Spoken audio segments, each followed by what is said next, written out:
Well, welcome to our temporary studios at the Florida Capitol. We're here with Peter Schorsch for Capitol Dateline Online. Looking forward to a great interview. Peter, we are going to talk about what you're most looking forward to for this upcoming session. Let's start out with everybody's budgets. The governor recently unveiled his budget. How does that stack up against the House or the Senate budget? There's just so much to look forward to this session. The governor has a starting point of about $83.5 billion. Richard Corcoran is much less than that, about $1 billion less. So they have a lot to do before they reach a compromise. Rick Scott has money for incentives. Richard Corcoran does not. Rick Scott does not have any money for Joe Negron's Lake Okeechobee plan. He's got money for prison guards, though. He's got money for prison guards. Right. And so they are really not on the same page going into the 2017 session. Well, I tell you what, I can't remember a time when the big three were on the exact same page. So how do you see them working it out? I mean, is it going to be the classic budget battles that we've seen in years past, or do you think this will be bigger? I think people should understand when they're talking about Richard Corcoran that he's not a normal negotiator. He's not starting off at 0 and you're starting off at 5 and you end at 250. You're starting off at 5 and he's starting at a punch in the face. And so it's going to be very interesting to see who can get in the middle. My guess, Jack Latvala of Pinellas County, kind of the veteran up here at this point. Blessed is the peacemaker, which is something I would have never associated with Jack Latvala. Nor probably would he assign that to himself, right? But maybe he can get in between Corcoran and the governor. He's an incentives backer, but maybe he can talk to some of the people in the House, like his son, maybe some of the younger guys over there. Look for Jack Latvala, maybe broker peace there. Well, so we're on incentives. Let's talk about Visit Florida and Enterprise Florida. Where do we see that conversation ending up? It was extremely adversarial. They had some big-time trouble before session with the Visit Florida's CEO leaving and Enterprise Florida's CEO in transition. So what do we think we're going to end up on at the end of session with regard to our economic development agencies? I don't think you're going to end up with any money for these agencies at the end of the day. I think now that's on the first session. I think you will get to session 2, session 3.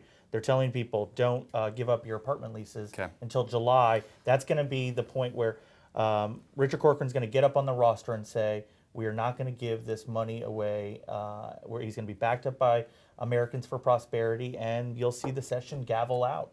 All right. Well, let's shift gears to the actual legislation that we're going to see. Of course, workers' comp is going to be on the deck. What else do you think the theme is going to be for the rest of the legislation in the Capitol? All right, so we got to remember there has been so few bills passed the last couple of years that there are just so many issues percolating.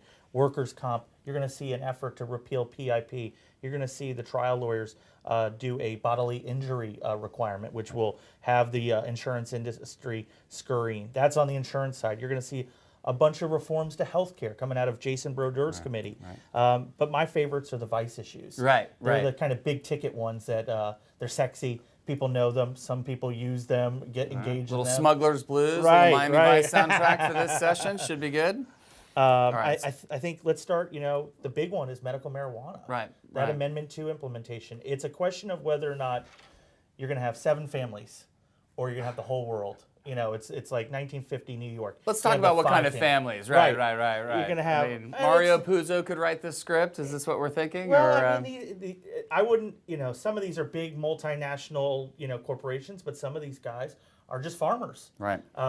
And right now it's a question of whether or not they're going to get to kind of maintain their monopoly, or if you get what John Morgan wants, which is anybody can sell whatever variety of weed out there. And so, think about your beer case in the supermarket. Do you want all those beers, or do you just want Budweiser, Miller Lite, and Coors or something like that? Well, that's a great segue.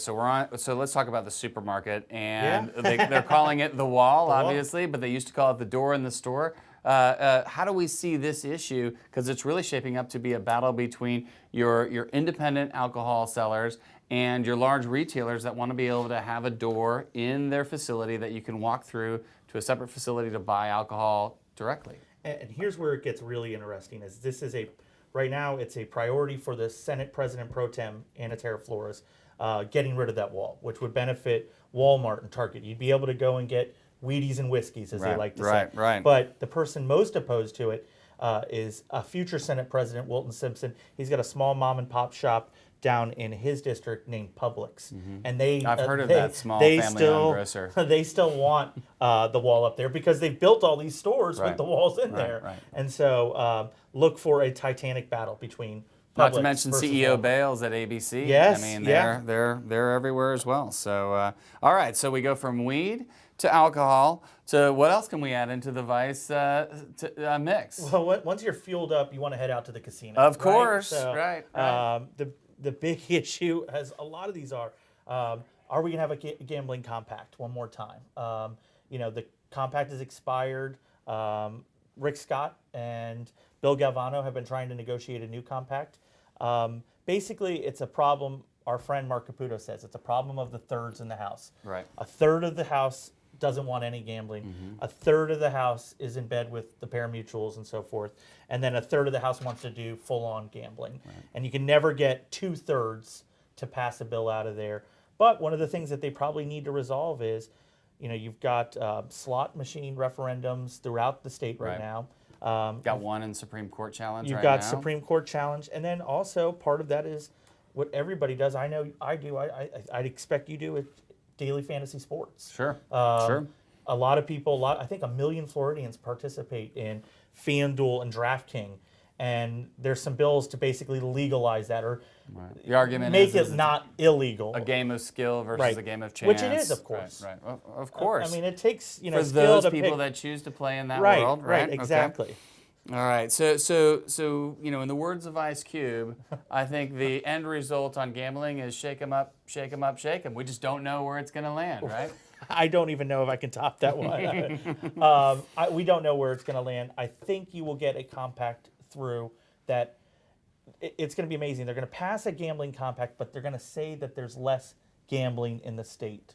So it's kind of addition by subtraction. If they can clean up some of the old rundown pari-mutuel facilities and get some of them out of commission, maybe decoupling where you take away the requirement that a pari-mutuel has to run the dogs and that they can just run poker rooms, you might see less gambling. Less is more on the gambling. Well, I think a shout out to No Casinos on that. They're definitely going to argue against every one of those arguments that the gaming industry is going to argue, meaning it's all an expansion of gambling in some form or fashion. So do we see the tourism industry stacking up again against any and all of these reforms? Well, the biggest opponent to gambling is going to be Disney, which is going to always try and protect the family-friendly brand and their very healthy convention business in Orlando. Right. What they don't want to see is 3 or 4 destination resorts down in Miami pulling away the lucrative convention business. They're already having to deal with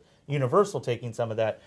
Disney and No Casinos and the Chamber will probably be on the same side. Although last time, remember, the Chamber backed the compact. I have a vague memory of that. So, I don't know if you were familiar with that. They basically made the argument that said it's a bad bet for Florida, and we already have gambling. But but you'll notice Genting just recently was looking for additional permitting for their property. So it's not a hold, and we're probably going to sell it. Now they're just holding to see, I think, what happens. It's so shocking that you and I know so much about gambling. It's weird. I mean, it's weird. Like the audience must be It's wondering like why we're somebody experts we on know ran a coalition here or there. Okay, so let's move on, and let's move to the sexy, sexy world of environmental cleanup. Senate President Negron has looked to acquire 60,000 acres for a lake, and we see that the sugar interests in Florida are against it. What's happening there? Do we see that coming to a loggerheads during this session? Well, it's his number one priority. But the problem is he's up against a House that just will not give it to him. It's interesting, Senator Negron resigned from Gunster Law Firm. There's some talk that maybe they're involved in some of the sugar legislation there. There's as we're taping this, there's a lot of intrigue on the sugar deal right now. I can't see, I got to believe in the strength of people like Robert Coker that you're not going to see Negron's plan go forward. I think Richard Corcoran's biggest issue with it is that we would bond out for the money, and he doesn't want to do that. I think he's philosophically opposed to bonding out and taking more money. So again, I think that that's one of those things that dies. But if it's the Senate President's number one thing, what is he going to take? What will he extract from Corcoran as punishment for that? Right, and I think the last issue that sits well in the vice world is guns, and usually that would eclipse any other argument in the Senate, and that seems to be, kind of sitting over there by itself. But we've got an, is it open carry, or where does that stand? Open campus carry, bring, whatever, a missile launcher to the FSU campus. That's one of those issues that there's a lot of attention on it. It brings out a lot of people talking about it. Everybody knows how strong Marion Hammer is. I still don't know that it gets out of committee. All it will take is one of the Republicans blocking it over there. Although Greg Stubbe's now he's the chairman, it's his bill. It may get out of committee where it has not over the last couple of years. All right. Well, Peter, thank you so much for joining us on Capitol Dateline Online. As always, we're going to turn to you and your Sunburn release for what's happening daily. And then I'm sure your next issue of Influence Magazine will have the who's who in the Capitol, and we'll be looking forward to that. Thank you. Thank you very much. Appreciate you joining us.